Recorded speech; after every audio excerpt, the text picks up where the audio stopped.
Good evening everyone, তোমরা সবাই কেমন আছো? আর আমি অনেক ভালো আছি। তো চলে এলাম তোমাদের জন্য নতুন একটি ব্লগ নিয়ে। এই দেখো, আমার ছেলে খুব মজা পাচ্ছে। ও একদম অনেকদিন পর আজকে আমরা ওকে নিয়ে বেরিয়েছি। তো আমরা যাচ্ছি আমাদের গুরুদেবের বাড়িতে। সেখানে আজকে পুজো আছে, কীর্তন হবে, সেখানে যাচ্ছি। আর এই দেখো, আমার ছেলে একদম সেই সাজ দিয়েছে আজকে। ও চশমা, মানে ওকে আমি এখন বাইকে গেলে চশমা লাগিয়ে দিই, কারণ ও চশমা লাগালে ওর চোখে একদম হাওয়াটা লাগে না। আর এখন তো ঠান্ডার দিন পড়েছে, তোমরা জানোই তো, সোয়েটারও পরাই দিয়েছি ওকে। একদম রেডি শেডি করে আমরা বেরিয়ে পড়েছিলাম আজকে।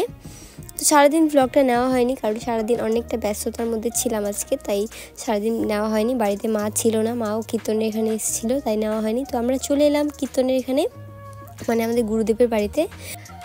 তো এখানে এখনও কীর্তন শুরু হয়নি, সন্ধ্যা আরতির পরে কীর্তন শুরু হবে। আর এখন আমরা সবাইকে প্রণাম করছিলাম, গুরু মাতা গুরুদেবকে। তারপর এখানে পুজো শুরু হয়েছে, তো সবাই এসে এখানেই প্রণাম করছে। তোমার দাদাভাইও প্রণাম করে নিল।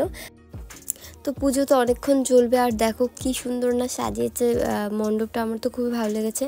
আমি ভাবছি যে আমাদের বাড়িতে যখন এরকম পুজো হবে আমরাও সেই সেমভাবে সাজাবো আরও সুন্দরভাবে সাজাবো।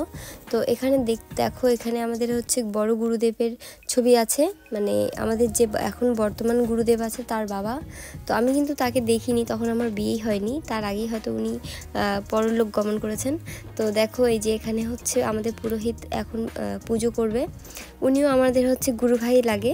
তো এখানে যারা যারা এসছে সবাই আমাদের গুরু ভাই লাগে। তো এই দেখো, এই যে আমাদের একটা দাদুকে দেখতে পাচ্ছ, এই দাদুর কিন্তু বয়স হয়েছে প্রায় 100 বছর কাছাকাছি, প্রায় এরকমই হবে, 100 বছর চলে গেছে। ও কিন্তু হচ্ছে নারী বেশে, মানে পালাগানের যে হয় পালাগান বা বিশ্বহারা গান, এরকম নারী বেশে সাজুগুজু করে কীর্তনে যায়, আবার ওরকম গান করে। তো এখানে আবার একটা ভালো জিনিস দেখলাম, এখানে একটা গুরু ভাই আমাদের, ও হচ্ছে গীতার অনেক ধরনের গীতা, তারপর হচ্ছে কি বলে পাঁচালি, হনুমান পাঁচালি, এগুলো সব নিয়ে এসছে। আবার অনেক ধরনের ছবি, খুব সুন্দর সুন্দর ফটো নিয়ে এসছে এসের নিমাইয়ের, সরি আমি জানি না, ভালোভাবে ভুলে যাচ্ছি। তো এই দেখো, আমি একটা গীতা দেখলাম। আমাদের বাড়িতে গীতা অলরেডি আছে, তাই জন্য আমি নিলাম না। তো এই যে আমাদের গুরু ভাই সব, কিন্তু এরা যারা যারা আসছে এখানে সবাই আমাদের গুরু ভাই। তো দেখো, কীর্তন মানে সন্ধ্যা আরতি চলছে, সন্ধ্যা আরতি হবে, তারপর আমাদের কীর্তন শুরু হবে। তো বন্ধুরা, চলো তোমাদেরকেও আমাদের বাড়ির, মানে আমাদের গুরুদেবের বাড়িতে কেমন করে কীর্তন হয় সেটাই শোনাই। চলো, শুনতে থাকো তোমরা।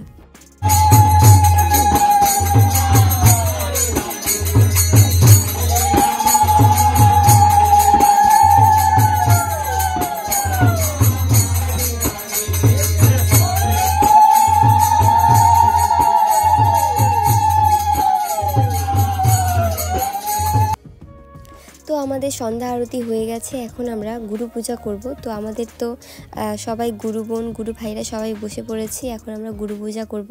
তো আমরা কীভাবে গুরু পূজা করি না করি সবটাই তোমাদের কাছে তুলে ধরলাম, তো তোমরা দেখতে থাকো। শ্রী গুরু মাতা চরণে সহায়।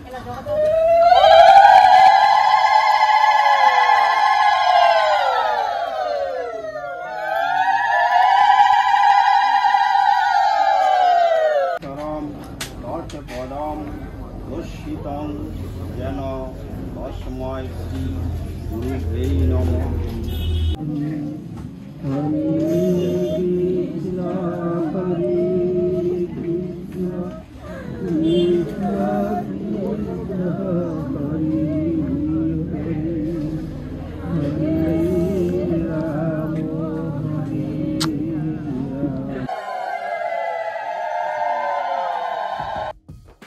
তো আমাদের গুরু পূজা শেষ হয়ে গেল, আর এখন কীর্তন শুরু হবে। মানে এই কীর্তন কিন্তু সারা রাত চলবে, কালকে ভোর অবধি শেষ হয়ে যাবে। তারপর আবার 12টার দিকে ভোগ দেওয়া হবে।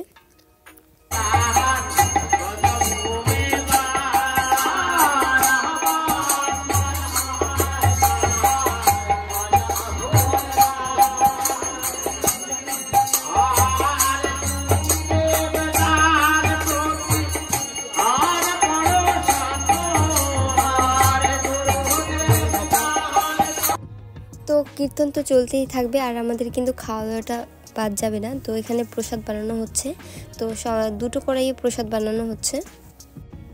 তো অনেকক্ষণ থেকে বসে বসে কীর্তন শুনছিলাম, কিন্তু তিহান ওখানে থাকছিল না, মানে ও তো এখন পা গজাইছে, ও এখন হাঁটতে চায় সব সময়। তো ওকে নিয়ে একটু বাইরে আসলাম, এদিকে প্যান্ডেলের এদিকে দেখছিলাম যে খেতেও দেবে তাড়াতাড়ি। তো খাওয়া দাওয়া করে আবার আমাদেরকে তাড়াতাড়ি বাড়িও ফিরতে হবে, কারণ বেশি রাত করে গেলে আবার ঠান্ডা লেগে যেতে পারে। তিহান ছেলে আছে, তাই জন্য তাড়াতাড়ি আমরা খাওয়া দাওয়া করে বাড়ি যাব। তো এখানে গরম গরম প্রসাদ আমাদের হয়ে এসেছে, তো আমরা মানে বসে পড়েছি খাওয়ার জন্য। আর আমার কিন্তু প্রসাদ খেতে খুব ভালো লাগে, আর তোমার দাদাভাই কিন্তু অনেক পছন্দ করে প্রসাদ খেতে। তো আমাদের খাওয়া হয়ে গেছে, আমরা ঘরে চলে এসেছি। এখন আমরা রেডি হয়ে বাড়ি চলে যাব। মানে তিয়ানকে আমি সোয়েটার পরে দেবো, ওকে তো আমি হালকা পাতলা একটা সোয়েটার পরে দিয়েছিলাম, আর এখন অনেক রাত হয়েছে, তো ঠান্ডা লেগে যেতে পারে।